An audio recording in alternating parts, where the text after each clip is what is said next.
Pemirsa, tahapan penyelenggaraan Pilkada DKI sudah semakin dekat, namun penantang incumbent Gubernur DKI Jakarta Basuki Cahayapurnama justru terlihat makin lesu darah. Sejumlah bakal calon Gubernur DKI sempat sangat bergairah untuk maju sebagai kandidat menantang Basuki Cahayapurnama. Malah Partai Gerindra jauh-jauh hari sudah mendeklarasikan pencalonan dengan mengusung 8 kandidat. Meski sudah mengerucut kandidat ketiga nama, namun Gerindra masih terlihat gamang. Sementara itu partai terbesar DKI, PDI Perjuangan juga tidak terlihat mantap mengusung kandidatnya. Sempat menyatakan akan mengumumkan kandidat pada bulan April, PDIP akhirnya memilih mengundur jadwal dengan membuka pendaftaran bakal calon ketua umum. Hingga saat ini belum juga ada pengumuman kandidatnya. Meski penantang incumbent Basuki Cahayapurnama tidak lepas dari popularitas dan elektabilitas Ahok yang terus meroket. Survei terakhir yang dipublikasikan Populi Center menunjukkan popularitas dan elektabilitas Ahok terlihat tidak tertandingi. Bahkan elektabilitasnya jauh melampaui para calon penantang. Jauh di atas Yusril yang hanya mencapai. Suhu politik di DKI Jakarta meningkat seiring munculnya bakal calon gubernur DKI Jakarta 8,5% yang posisinya di atas Yusril Iza Mahendra pada peringkat kedua. Baik pemirsa, jelang Bursa Gubernur DKI Jakarta 2017 Oktober mendatang, sejumlah nama mencuat menjadi penantang serius Ahok. Namun bagaimana kedepannya resmikah mereka melaju di putaran Pilkada DKI? Ahok bahkan menyindir para pesaingnya minim terdengar visi misi dan program pembangunan yang akan dikerjakan jika terpilih nanti. Mampukah mereka mengganjal sang incumbent? Namun sebelumnya rekan Rifai Pone akan menyampaikan sejumlah data dan fakta. Silakan Rifai. Afiani, menarik sekali pertanyaan Anda. Apakah para penantang ini mampu menjegal Ahok dalam percaturan pemilihan kepala daerah Gubernur DKI Jakarta? Untuk sore hari atau malam hari ini bersama dengan Media Research Center kami memberikan tajuk apa kabar penantang Ahok, karena terlihat mulai lesu sepertinya. Ada beberapa nama yang kami coba telaah di sini kondisi terakhirnya. Kita mulai dari Yusril Iza Mahendra. Kenapa nama ini kami pilih terlebih dahulu? Karena sesuai dengan survei elektabilitas sejumlah lembaga survei, kita katakan saja seperti Populi Center dan juga Carta Politika, sepanjang bulan Maret hingga April 2016 ini, survei selalu mendudukan Yusril Iza Mahendra di posisi kedua setelah Basuki Cahayapurnama, yaitu tinggi 11% dari elektabilitasnya. Kemudian sempat juga di setiap kesempatan Yusril Iza Mahendra kepada rekan-rekan media menyebutkan bahwa dirinya telah didukung atau klaim dukungan kepada Yusril Iza Mahendra ini sebanyak 3 hingga 6 partai politik. Yusril sempat menyebutkan seperti nama partai politik yaitu Golkar, kemudian Gerindra dan juga Partai Keadilan Sejahtera. Namun secara resmi internal ketiga partai ini belum menyatakan dukungannya kepada Yusril Iza Mahendra. Ada juga salah satu kondisi terakhir yang kami terus pantau bahwa Yusril Iza Mahendra, Afi dan juga pemirsa, kerap kali mengunjungi kelompok-kelompok masyarakat di DKI Jakarta melalui pendekatan agama dan juga pendekatan hukum. Nama kedua yang kemudian juga mencuat dari partai politik khususnya PDI Perjuangan yaitu nama Tri Risma hari ini, elektabilitasnya sempat menyentuh angka 7,5 hingga 7,8%. Secara eksplisit di berbagai kesempatan Tri Risma hari ini menolak usulan PDI Perjuangan untuk maju sebagai calon gubernur DKI Jakarta 2017. Pada periode ini juga Tri Risma hari ini selalu menyebutkan bahwa tidak ingin mengkhianati warga Surabaya karena baru saja dilantik dalam periode kedua sebagai wali kota Surabaya. Nama terakhir yang kami coba usung pada saat menyampaikan informasi grafis ini yaitu Sandiaga Uno, Maret dan April 1,8%. Lalu lolos penjaringan dari pendaftaran calon gubernur atau bakal calon gubernur yang digelar oleh Partai Gerindra. Namun di bulan April ini juga saat Partai Demokrasi Indonesia Perjuangan membuka kesempatan untuk mendaftar para calon gubernur DKI Jakarta, nama Sandiaga Uno juga turut hadir di sana dengan mengembalikan formulir pada tanggal 24 April 2016. Dan terakhir, dalam 2 hari terakhir kami juga memantau bahwa Sandiaga Uno gencar menemui warga DKI di sejumlah wilayah kelurahan untuk menemui masyarakat yang disebut sebagai dengan masyarakat ekonomi lemah, karena selama ini Sandiaga Uno dikritisi Afi bahwa dirinya lebih dikenal atau lebih dekat dengan masyarakat menengah ke atas. Afiani. Baik, terima kasih Rifai Pamune, langsung akan kita bahas. Saya langsung perkenalkan pemirsa para narasumber sudah bersama saya di studio saat ini. Ada politisi Partai Nasdem Bang Taufik Basari. Bang Taufik, selamat malam. Malam, Afi. Kemudian juga ada politisi dari Gerindra, Mbak Riza Patria. Bang Riza, selamat malam. Malam. dan ada pengamat politik Boni Hargens. Bapak Boni, selamat malam. Selamat malam. Baik, Bapak-Bapak, kita tahan dulu pembahasan mengenai seberapa serius para penantang Ahok ini di Pilkada 2017. Sesaat lagi pemirsa, kita lanjutkan. Tetaplah bersama kami di Frontline News.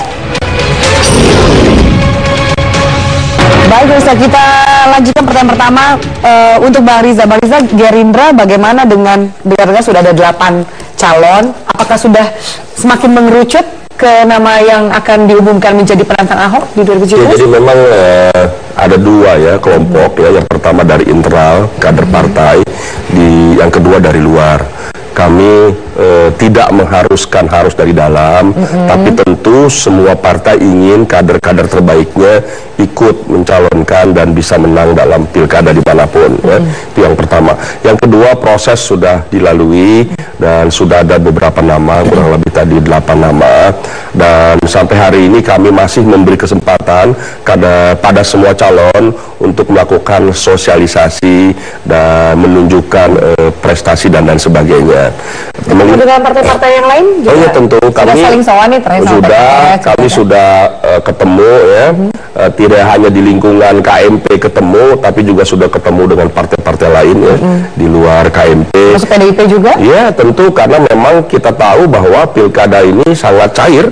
Proses di 2015 kami dengan Nasdem juga banyak berpasangan.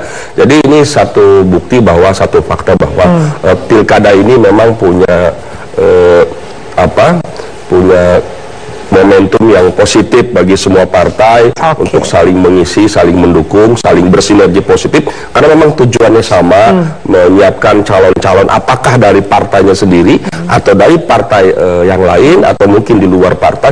Yang penting calon tersebut adalah orang yang memiliki kualitas yang dapat memajukan daerah dan mesejahterakan rakyatnya dimanapun ya, termasuk di Jakarta tentu. Bang Tobas juga termasuk sudah komunikasi, adakah komunikasi lebih intens soal Gerindra? Kalau Nasdem jelas akan mengusung Ahok gitu? Ya, kalau Nasdem kan kita sudah sejak awal menyatakan mendukung Ahok. Jadi buat kita ya sudah final lah. Ya tinggal bagaimana nanti siapa yang akan menjadi calon dari lawan Ahok. Yang memang sejauh ini kita masih belum melihat sosok yang pasti ya, karena belum ada calon yang mendapatkan dukungan dari partai politik. Sementara kalau Ahok kan maju sebagai calon independen dan KTP-nya juga sudah cukup sebenarnya. Jadi saat ini bakal calon yang menurut saya sudah bisa dikatakan sebagai bakal calon di DKI Jakarta ya baru Pak Ahok. Ya, sementara yang lain karena tidak mengambil jalur independen, jadi masih penuh dengan pertanyaan akan didukung oleh partai politik dari mana. Adakah kemudian Nasdem melihat tokoh-tokoh atau calon-calon yang akan menjadi pesaing kuat meskipun secara survei Ahok masih mengungguli potensial kompetitor lainnya? Ya, tentu kita selalu memperhatikan perkembangan survei ya, karena memang dari survei-survei yang ada tentu ada dinamika politik, ada kenaikan, ada penurunan dan sebagainya, itu tetap kita pantau. Apalagi Nasdem ketika kita sudah mendukung calon yang ingin kita majukan, itu kita akan selalu berhitung mengenai strategi ya, apa yang harus Nasdem lakukan, bagaimana cara yang meningkatkan elektabilitas, bagaimana kira-kira nanti yang akan menjadi lawan, apa yang menjadi kekuatan dari lawan, apa kelemahan dan sebagainya, itu tentu kita akan pantau terus. Dan selama ini ya kita lakukan itu. Selama ini tenang-tenang dulu karena juga belum ada yang mengungkap. Nah, itulah antisipasi lebih jauhnya. Untuk sosok tertentu mungkin yang signifikan akan head to head dengan Ahok, ada kalkulasi itu? Ya, kita sudah membuat semacam perhitungan simulasi lah. Ya, apabila Ahok melawan si A seperti apa, si B seperti apa, itu sudah kita diskusikan ya. Meskipun ya sejauh ini ya masih belum terlihat. Itu yang juga kita nantikan. Tentu jika sudah ada nama yang muncul, akan semakin jelas lagi apa yang harus dilakukan Nasdem dalam hal memenangkan untuk Ahok untuk Jakarta. Oke, baik. Bang Boni, saya ke Anda. Kalau kita lihat ini kan partai juga masih saling sowan, kemudian calon-calon kandidat nama-namanya sudah tersebar di media, tapi juga masih belum diketuk palu siapa yang akan mengusung siapa. Tapi ini saya kutip Ahok. Ahok ini sempat menyebut pesaingnya ini tidak terdengar memiliki program. Kesannya ingin pokoknya menjatuhkan Ahok atau mengganjal Ahok aja. Programnya untuk membangun Jakarta belum terdengar signifikan ke masyarakat. Ya, saya kira bicara pilkada Jakarta ini sebetulnya kita bicara tiga pihak ya. Satu, kita bicara soal partai politik atau kelompok partai. Yang kedua, kita bicara figur. Yang ketiga, kita bicara masyarakat politiknya. Nah, dalam situasi seperti ini memang ada satu yang menonjol, yaitu figur seorang Ahok. Banyak figur dari dimensi figur saya lihat, tetapi belum ada yang bisa menyaingi Ahok. Kenapa? Karena memang kalau kita lihat dari sejarah, Ahok ini memang kan lahir sebagai produk dari reformasi. Ini figur yang muncul dari perubahan sosial politik yang begitu positif. Ya, dia muncul bersama dengan Jokowi. Jadi saya kira dalam situasi seperti ini kemunculan Ahok sebetulnya adalah sebuah keberhasilan civil society. Maka melawan Ahok itu mesti bersamaan dengan menggalang juga dukungan civil society yang persis itu. Artinya bisa secara ekstrim kita bisa mengatakan bahwa melawan Ahok hari ini sama dengan melawan masyarakat. Nah, dalam situasi seperti ini memang tidak mudah untuk memunculkan figur lain yang bisa menandingi Ahok. Kenapa? Ya karena ruangnya sudah tertutup. Ini masyarakat segitu jatuh cinta masyarakat kepada Ahok? Saya kira karena secara gamblang sudah terlihat ada kinerja yang bagus, figurnya yang bagus, ya artinya sejalan dengan harapan perubahan yang dikehendaki oleh masyarakat politik Jakarta.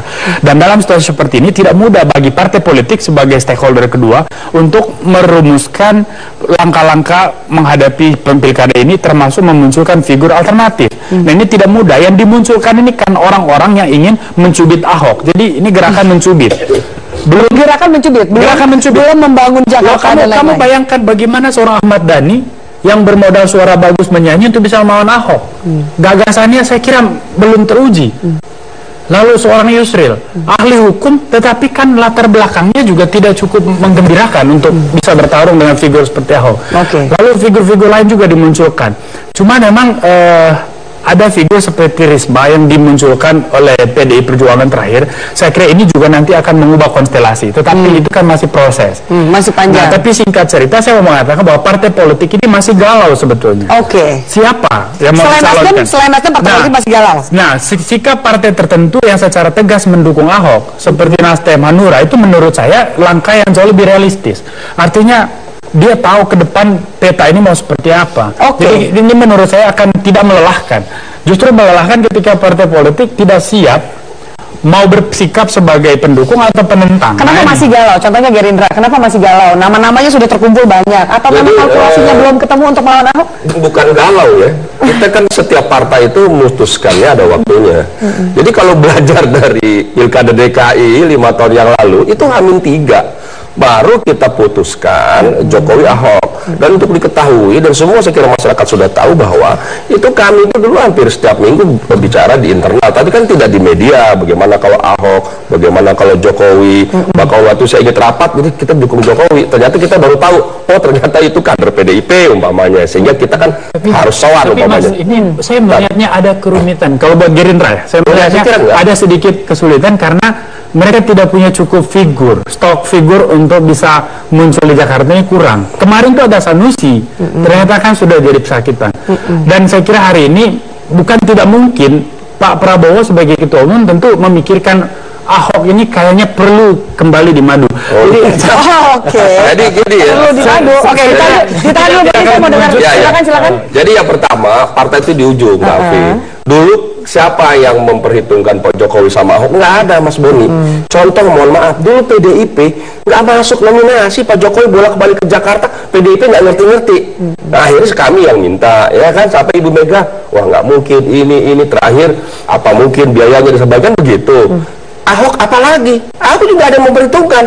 Ahok maju di Babel, Bupati 1 tahun maju, Gubernur kalah, maju di Sumut kalah, kemudian dari DKI Afi yang lalu Ahok itu ngumpulin KTP independen loh, nggak cukup dia 100.000 aja nggak sampai ketika itu. Tapi ketika kami minta tentu dia surprise, senang sekali. Saya termasuk orang ada nggak stok Gerindra, ada nggak stok yang Ahok berikutnya? Tentu ada. Gitu. Jadi bukan karena tadi Mas Boni, saya menjawab Mas Boni ya. Ahok itu dulu bukan siapa-siapa. Jokowi juga bukan siapa-siapa. Terlalu dini untuk berlebihan ya, menjudge seseorang. Hari ini kalau kita bicara Yusril, bicara Adi Aksa, dia udah seorang menteri dan sebagainya ya. Jadi itu Sandi ya dan lain-lain. Saya kira figur-figur ini kalau survei Mbak Afi dulu ya, Jokowi Ahok itu 6%. 6% di kapan, Afi? Jadi bulan Juni. Saya luruskan. Baik, sebentar, kita jeda dulu ya. Kita nanti kan banyak kejutan di Pilkada 2017 di Pilkada DKI. Kita lanjutkan saat lagi pemirsa, tetaplah bersama kami di Prime Time News.